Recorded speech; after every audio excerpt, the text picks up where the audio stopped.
Mi familia pensó que sería gracioso dejarme varado en otro estado. A ver si puedo volver. Mi familia pensó que sería gracioso dejarme varado en otro estado. A ver si puede volver, se rieron y se fueron. Nunca regresé. 15 años después, me encontraron, 107 llamadas perdidas. Ese verano cumplía 22, se suponía que sería como cualquier otro, trabajando en la ferretería de mi padre por paga, viviendo en casa porque la universidad no era práctica, según Banks, mi padre, y siendo el saco de boxeo eterno de mi hermano hijo de oro, Alan. No éramos exactamente pobres, pero ciertamente no éramos del tipo que se iba de vacaciones a Disney. Así que cuando Banks anunció que haríamos un viaje familiar por carretera para ir a la boda de mi tío en Colorado, debí haber sospechado. 3 días después de esa pesadilla, ya me estaba arrepintiendo de no haber inventado alguna excusa para quedarme en casa. Mi padre y Alan se turnaban con su juego favorito, hacerle la vida imposible a Salvador. Mi mamá, Irene, ocasionalmente decía ya basta con esa voz débil suya, pero todos sabíamos que era solo para aparentar. Mira, necesito explicar cómo era mi familia. Banks no era solo tu padre estándar. Era del tipo que te despertaba a las 3 de la mañana para gritar por una tarea olvidada, que tiraba tus cosas si estaban en su camino, que me decía que no valía nada desde que tuve edad para entender palabras. Alan aprendió rápido, o eras el clon de papá o terminabas como yo.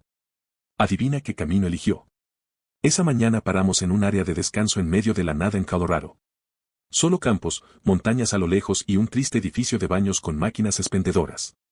Yo había estado durmiendo en la parte trasera de la Suburban y necesitaba estirar las piernas e ir al baño. Papá y Alan se reían de algo mientras mamá se retocaba el maquillaje en el espejo del parasol. Recuerdo exactamente lo que llevaba puesto, camiseta deslavada de metálica, jeans con un agujero en la rodilla y unos Vans viejos. No llevé el teléfono porque se estaba cargando en el auto. No llevé la cartera porque ¿para qué? Solo iba al baño. 10 minutos. Tal vez menos. Eso fue lo que estuve dentro del baño. Cuando salí, entrecerrando los ojos por el sol de Colorado, el lugar donde habíamos estacionado estaba vacío. Nuestra Suburban verde oscuro ya no estaba. Al principio pensé que la habían movido, que era una broma estúpida. Caminé por todo el área de descanso. Nada. Eso es lo que tiene la traición cuando viene de tu propia sangre, duele de una manera completamente distinta. Esperé 1 hora, sentado en la acera, diciéndome que solo querían asustarme y que volverían. La gente iba y venía, algunos me miraban raro. Un camionero me preguntó si estaba bien. Le mentí, le dije que esperaba a mi novia que estaba en el baño. Él asintió y se fue. Después de 2 horas, me empezó a invadir una sensación fría en el estómago, no iban a volver. Mi primer instinto fue pedir prestado un teléfono para llamarlos, rogarles que volvieran por mí. Pero cuando me acerqué a una mamá con 2 hijos, algo me detuvo. Una vida entera de recuerdos me pasó por la mente, cada humillación, cada vez que se rieron a mi costa, cada broma que era crueldad disfrazada. Pude oírlos en mi cabeza, la voz de Alan, seguro está llorando ahora, la de papá, si no es tan estúpido como parece, se las arreglará, el débil no deberían hacer eso de mamá, que no cambiaba nada. Entonces tomé una decisión. Me acerqué a esa mujer y le pedí usar su teléfono. Pero no llamé a mi familia. Llamé a información y pedí el número del refugio más cercano en Grand Junction, a unos 65 km. Luego le pregunté si podía llevarme hasta allá, le dije que mi familia tuvo una emergencia y que enviarían a alguien por mí después. Dudó, pero debo haber parecido inofensivo, porque aceptó. Esa primera noche en el refugio fue un baño de realidad. No tenía nada más que la ropa que llevaba puesta. Sin identificación, sin dinero, sin contactos. Dave, el encargado del refugio, me dejó usar la computadora para buscar la dirección de mi tío desde la invitación a la boda que había visto. Pensé en intentar llegar a la boda y encontrar a mi familia allí. Pero luego me detuve. ¿Para qué? ¿Para perseguir a gente que literalmente me había dejado tirado al borde de la carretera por diversión? En vez de eso, abrí una cuenta de correo nueva. Busqué cómo reemplazar una identificación de emergencia. Googleé trabajos que pagaran en efectivo. Hice un plan. 2 días después estaba lavando platos en un pequeño restaurante llamado Sunnis. La dueña, Geraldine, una mujer de unos 60 con mechones morados en el pelo y más tatuajes de los que esperarías, me dio trabajo. Me acerqué, le pregunté si necesitaba ayuda, le conté que me habían robado la cartera pero necesitaba trabajar. Me miró de arriba abajo y dijo, el lavaplatos renunció ayer. Si me robas, estás muerto. Empiezas ahora. Eso es lo que tiene tocar fondo, solo puedes ir hacia arriba. Trabajé dobles turnos una semana, dormí en el refugio, usé ropa donada. Deb me ayudó a comenzar el proceso para obtener una identificación nueva contactando al registro civil de mi estado. Con el primer dinero que gané, compré un celular prepago barato en Walmart. 7 días después de que me abandonaron, sonó mi teléfono. Número desconocido. Contesté. Era mi madre, la voz temblorosa, preguntando dónde estaba, si estaba bien. Que me habían estado buscando por todas partes. Doble, que solo era una broma. Triple, que esperaron a la vuelta por 20 minutos y luego regresaron pero no me encontraron. Escuché su pánico fingido. De fondo, la voz de mi padre diciendo que dejara de ser dramático y fuera a la boda. Escuché a Alan riéndose. Salvador, ¿estás ahí? Di algo, estamos preocupadísimos. La sensación fría en el estómago ya no estaba. Ahora solo había claridad. Querían ver si podía arreglármela solo, dije, con la voz más firme que jamás había tenido al hablar con ellos. Pues mírenme. Colgué. Bloqueé el número. Luego bloqueé todos los números familiares que recordaba. Al día siguiente fui a una tienda Verizon y cambié de número completamente. 27 llamadas perdidas antes de cambiar el número. Me los imaginé cada vez más furiosos al darse cuenta de que su saco de boxeo no iba a volver. Un mes después, tenía mi propio apartamento tipo estudio sobre una lavandería. Era diminuto y olía a suavizante todo el tiempo, pero era mío. Ascendí a ayudante de cocina en Sunnis. Geraldine me enseñaba a cortar vegetales sin perder un dedo. A veces revisaba mi correo antiguo. El que mi familia conocía. Mensajes se acumulaban, de mamá, por favor vuelve a casa, lo sentimos, de papá, esta niñería tiene que terminar ya, de Alan, fue solo una broma, deja de ser tan. Nunca respondí. Ni una sola vez. Eso es lo que tiene la libertad. Una vez la pruebas, no hay vuelta atrás a la jaula. No voy a fingir que fue fácil. Algunas noches pasaba por Instagram, veía fotos de personas con familias normales que en verdad se amaban, y sentía ese vacío que nada podía llenar. Hubo noches donde la soledad se sentía como un monstruo que me iba a tragar entero. Los feriados eran los peores. Pero cada mañana me despertaba en mi departamento de mierda que olía a Downey, iba a mi trabajo de lavaplatos donde nadie me llamaba inútil, y construía mi vida, ladrillo por ladrillo. 3 meses después de que me dejaron en ese parador, revisé mi email una última vez. Había un mensaje nuevo de mi madre, tu abuela pregunta por ti. Por favor, solo haznos saber que estás vivo. Cerré el correo, borré la cuenta, y tiré la vieja tarjeta SIM detrás del Sunnis. Esa noche, Geraldine me enseñó a hacer su famosa tarta de manzana. Dijo que tenía buenas manos para la pastelería. Fue el primer cumplido genuino que recibí en años. Nunca miré atrás. Actualización. Unos 5 años después de haber sido abandonado en ese parador de Colorado, me encontré mirando una cara familiar en mi feed de Facebook. No porque estuviera espiando los perfiles de mi familia, bueno, tal vez sí, sino porque Alan había sido etiquetado en un artículo de noticias local. Había recibido una DUI y estrellado su auto contra un poste telefónico. Nadie resultó herido, excepto el poste. El periódico usó su foto del equipo de fútbol de secundaria.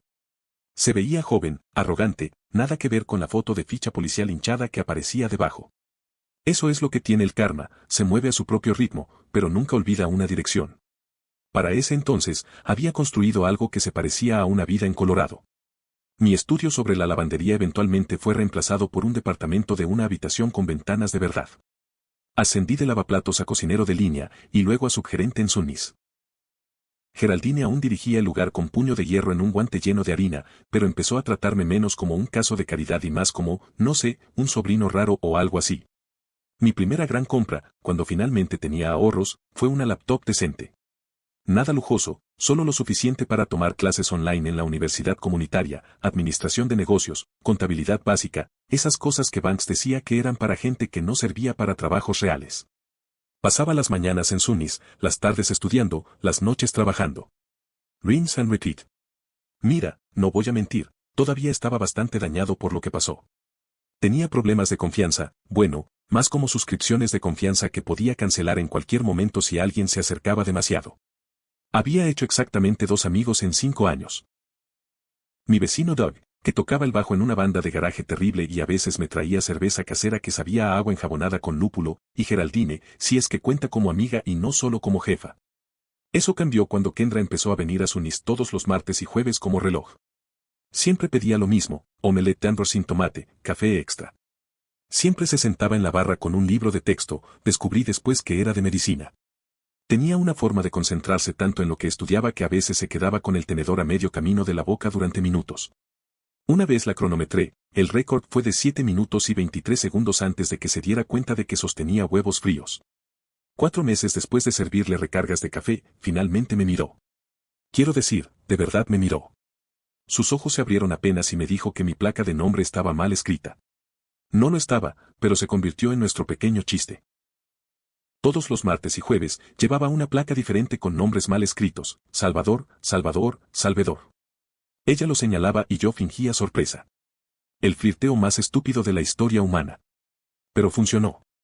Nuestra primera cita ni siquiera iba a ser una cita. Su grupo de estudio la dejó plantada de último minuto, tenía una reserva en una pizzería casi imposible de conseguir, y yo justo estaba limpiando la barra cuando recibió el mensaje de cancelación. Siguiente cosa que supe, estaba sentado frente a ella en Antonios, ambos dándonos cuenta, algo incómodos, de que esto se parecía demasiado a una cita. 6 meses después se mudó a mi departamento. Un año después conseguimos un lugar un poco más grande. Nada lujoso, solo 2 ambientes con un baño donde el inodoro no corría todo el día y vecinos que no practicaban solos debajo a las 2 de la mañana. Mientras tanto, yo seguía vigilando a mi familia desde cuentas falsas. No estoy orgulloso, pero es la verdad. La ferretería de papá empezó a tener problemas después de que abrieron un Home Depot en las afueras del pueblo. Lo vi despotricar sobre eso en grupos de Facebook comunitarios. Las publicaciones se volvían cada vez más amargas y desesperadas. El perfil de mamá se convirtió en una especie de santuario a la familia, con fotos viejas nuestras sonriendo, publicaciones sobre lo mucho que extrañaba a sus hijos, en plural, lo cual era irónico. Etiquetaba a Alan, pero nunca me mencionaba a mí. Como si nunca hubiera existido. Alan saltaba de trabajo en trabajo. Muchas publicaciones vagas sobre hackers y nuevas oportunidades. El clásico humo de redes sociales de alguien cuya vida se está yendo por el drenaje. A los 3 años, Geraldine me llamó aparte durante el inventario y me dijo que estaba pensando en abrir una segunda sucursal de Sunis al otro lado de la ciudad. Me preguntó si me interesaría dirigirla. No ser dueño. Dirigir. Distinción importante. Esa noche no dormí. Pensé que era una prueba o una broma. Gente como yo no recibe oportunidades como esa. Banks se había asegurado de que lo entendiera. Eso es lo que tienen las creencias venenosas, se quedan en tu sistema mucho después de haber escapado de la serpiente. Pero dije que sí. Porque Kendra, medio dormida a mi lado, murmuró que sería estúpido si no lo hacía. Porque Doug, entre una nube de humo de marihuana, dijo obvio, ya básicamente diriges el lugar. Porque Geraldine no era Banks, no era mi familia, y nunca me había hecho sentir que no valía nada. Sunny's East abrió 6 meses después. Más pequeño que el original. Menú diferente. Mi menú. Trabajé 90 horas semanales ese primer año. Perdí 10 libras que no podía darme el lujo de perder. Peleaba con Kendra por nunca estar en casa. Volvía a casa y encontraba post-its pasivo-agresivos en la heladera más de una vez. Pero funcionó. La gente venía. La gente volvía. La comida era buena. El ambiente también. No nos hacíamos ricos, pero sobrevivíamos. 4 años después de que me abandonaran, ya ganaba lo suficiente como para ayudar a Kendra con sus préstamos estudiantiles de medicina. No todos, esos préstamos son monstruosos, pero sí lo suficiente como para hacer una diferencia. Lloró cuando le mostré la confirmación del pago. No un llanto de película con lágrimas perfectas y rímel intacto, no. Lloró de verdad, moqueando, con la cara roja, con hipo. Nunca me sentí más como una persona real que en ese momento. Después murió mi abuela. Lo supe por Facebook. Mi mamá publicó un tributo dramático, lleno de emojis de corazones. La abuela Rose había sido la única en la familia que alguna vez se enfrentó a Banks, la única que parecía verme realmente. Me solía dar billetes de 20 pesos cuando nadie miraba y me decía que los guardara para tu escape. Creo que se refería a la universidad. Resultó ser algo más literal. Pensé en ir al funeral. Incluso busqué vuelos. Kendra dijo que iría conmigo, que me tomaría de la mano durante todo el reencuentro horrible. Doug ofreció su destartalado auto si quería ir en carretera. Geraldine solo se encogió de hombros y dijo, los muertos no saben si estás ahí o no, así que haz lo que te dé paz. No fui. En vez de eso, envié flores. Un arreglo genérico de condolencias. Firmé la tarjeta como Salvador, sin dirección de remitente, sin nota. Solo mi nombre. La explosión en redes sociales fue inmediata. Mamá publicó sobre señales y mensajes desde el más allá. Alan escribió cosas crípticas sobre el hijo pródigo. Banks no dijo nada públicamente, pero puedo imaginar la tormenta a puertas cerradas. Una semana después, recibí una solicitud de amistad de un perfil que no reconocí. Nombre genérico, sin publicaciones, sin amigos. Estuve a punto de ignorarlo, hasta que vi el mensaje: soy tu tío Rick. Tu mamá me dio tu antiguo email, pero rebotó: ¿estás bien? Hemos estado preocupados. Tu papá ha estado preguntando por ti. Bloqueé la cuenta. Esa noche tuve mi primer ataque de pánico en 2 años. Sentado en el piso del baño a las 3 de la madrugada, tratando de no despertar a Kendra, sintiendo que los pulmones se me colapsaban. Imaginando a Banks rastreándome, apareciendo en Sunnis, destruyendo todo lo que había construido. Kendra me encontró ahí 1 hora después. No hizo preguntas. Solo se sentó conmigo, hombro con hombro. Cuando finalmente pude respirar de nuevo, dijo algo tan simple como poderoso: no pueden quitarte nada que no les des. A la mañana siguiente llamé a un abogado. Pedí consejo sobre órdenes de restricción, por si acaso. Ajusté todas las configuraciones de privacidad. Le pedí a Geraldine que avisara al personal que no diera información sobre mí a nadie. Medidas prácticas. Controlar lo que uno puede controlar. 5 años exactos después de haber sido abandonado, me casé con Kendra. Ceremonia pequeña en un parque estatal. Doug fue mi padrino.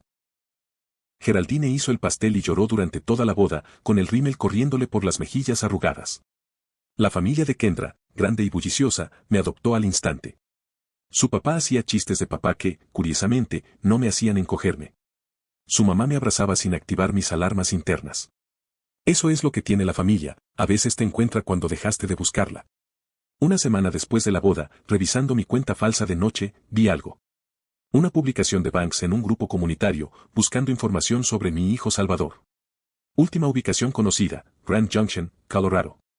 Emergencia familiar. No había ninguna emergencia. Eso lo sabía. Lo que no sabía era por qué, después de 5 años sin contacto, ahora me estaban buscando. Así que investigué. Creé otra cuenta falsa. Me uní a los grupos comunitarios de mi pueblo. Fui armando el rompecabezas pedazo a pedazo. La ferretería había cerrado. La casa estaba en proceso de ejecución hipotecaria.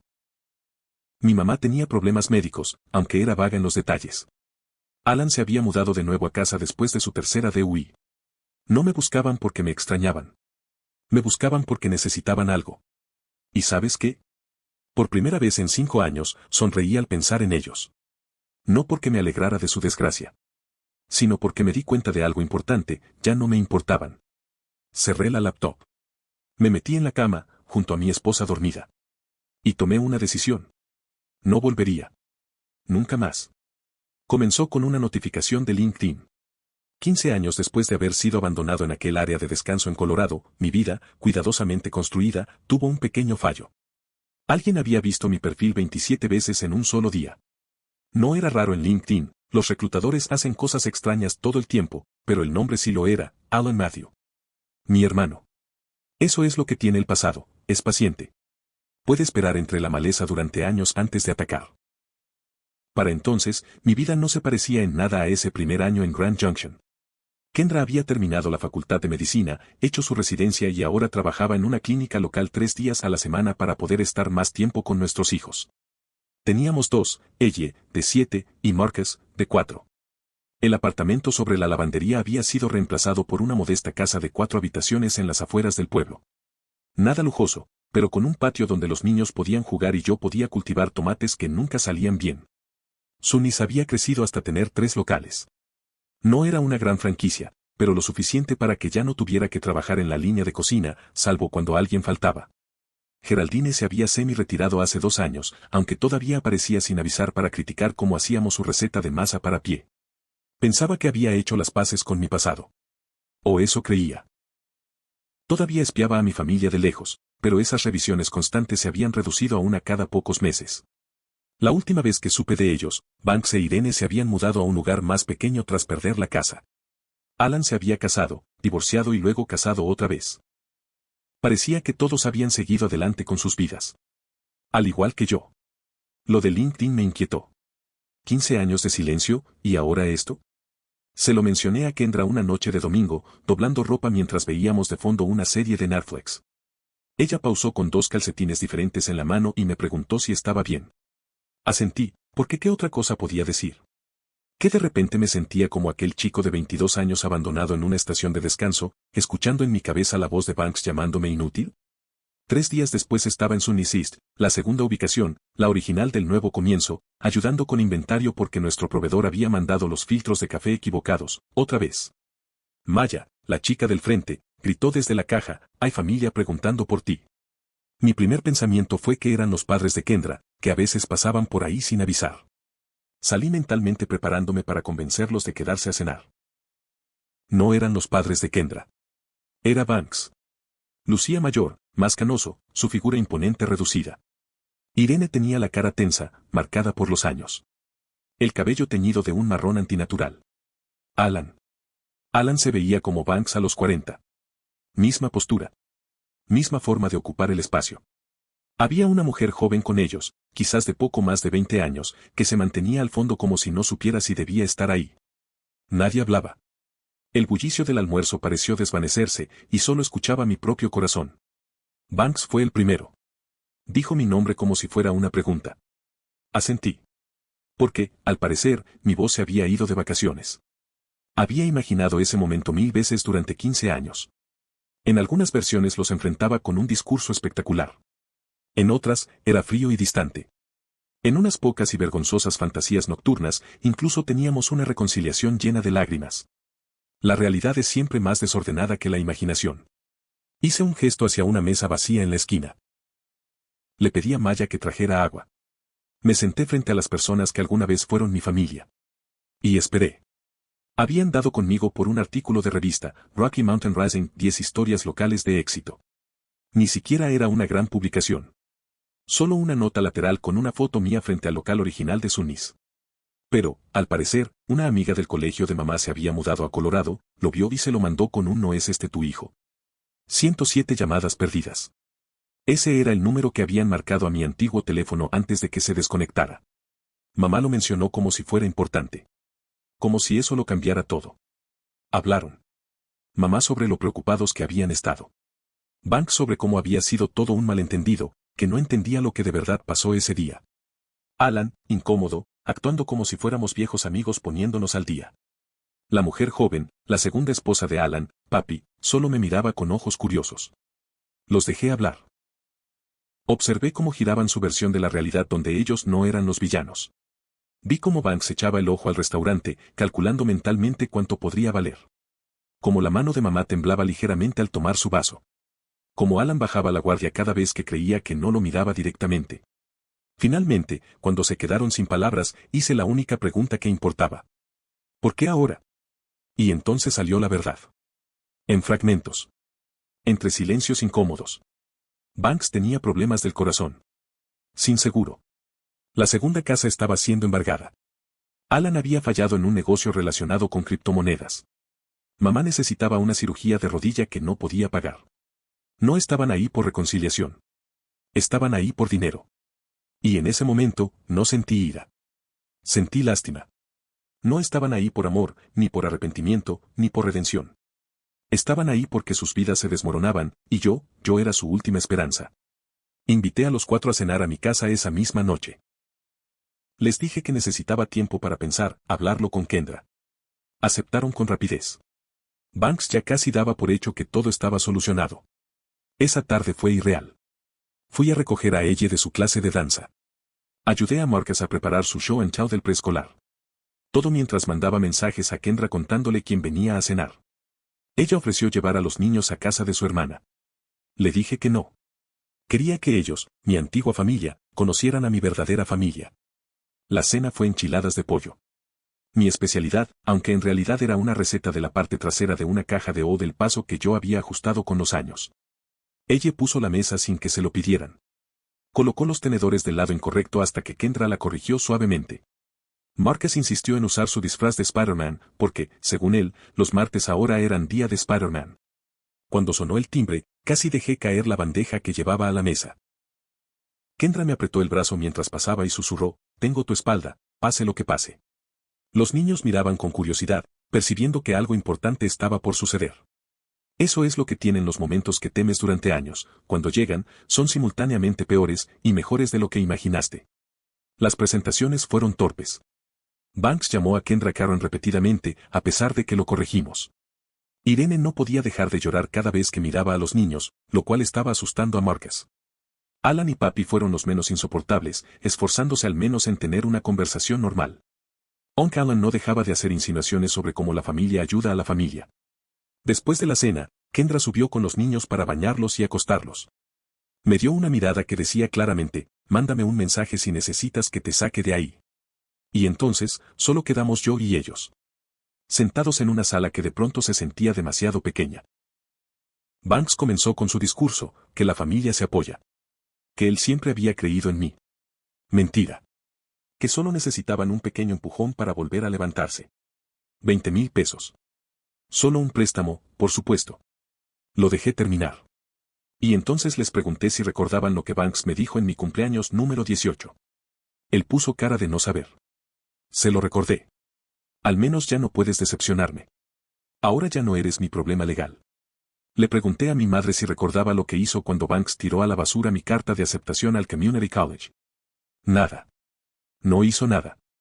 Le pregunté a Alan si recordaba haberle dicho a mi primera novia que probablemente yo era gay, cuando ella fue a buscarme a la casa. Se removieron en sus asientos. Buscaron excusas. Banks comenzó a mostrar ese filo peligroso en su voz, el que de niño me hacía encogerme. Pero ahora, yo no me encogía. Me levanté, fui a mi oficina, y regresé con un sobre. Lo puse frente a Banks. Dentro había un cheque por 73 pesos con 50 centavos. Banks lo miró confundido. ¿Qué se supone que es esto?, preguntó. En 2010, eso costaba un boleto de autobús Greyhound desde Grand Junction hasta nuestra ciudad, le dije. El monto exacto que habría necesitado para volver, después de que me abandonaron. El silencio fue total. Entonces Banks explotó. Me llamó desagradecido. Egoísta. Dijo que siempre había sido una decepción. Un grandes éxitos de mi infancia, tocado por última vez. No discutí. No grité. Simplemente me puse de pie y les dije que era hora de irse. Mi madre intentó otra táctica, lágrimas. Culpa. ¿Cómo puedes hacernos esto a la familia? Alan se puso frío. La máscara de hermano amigable se cayó por completo. Papi simplemente parecía avergonzada por todos. Cuando finalmente salieron, Banks arrugó el cheque y lo arrojó en el escalón de entrada. Cerré la puerta. Apoyé la espalda contra ella. Las piernas, de pronto, me temblaban. Kendra bajó y me preguntó si estaba bien. Asentí, sin poder confiar todavía en mi voz. Lavamos los platos en silencio. Revisamos a los niños dormidos. Nos preparamos para dormir como cualquier otra noche. Mientras activaba el sistema de seguridad, abrí la cámara del timbre en mi teléfono. Todavía estaban ahí, discutiendo en el auto. Banks gesticulaba violentamente. Mamá lloraba. Alan miraba nuestra casa con una expresión que conocía muy bien, envidia, mezclada con odio. Finalmente, se subieron al auto alquilado y se fueron. Nunca los volví a ver. Ni a escuchar de ellos. Y no espero hacerlo. El capítulo está cerrado. Eso es lo que tiene la venganza. La mejor no es algo que haces. Es algo que vives. Cada momento feliz con mis hijos. Cada broma interna con Kendra. Cada domingo por la mañana sin miedo. Cada día ordinario en una vida construida bajo mis propios términos. Nunca volví a casa. Hice algo mejor. Construí una.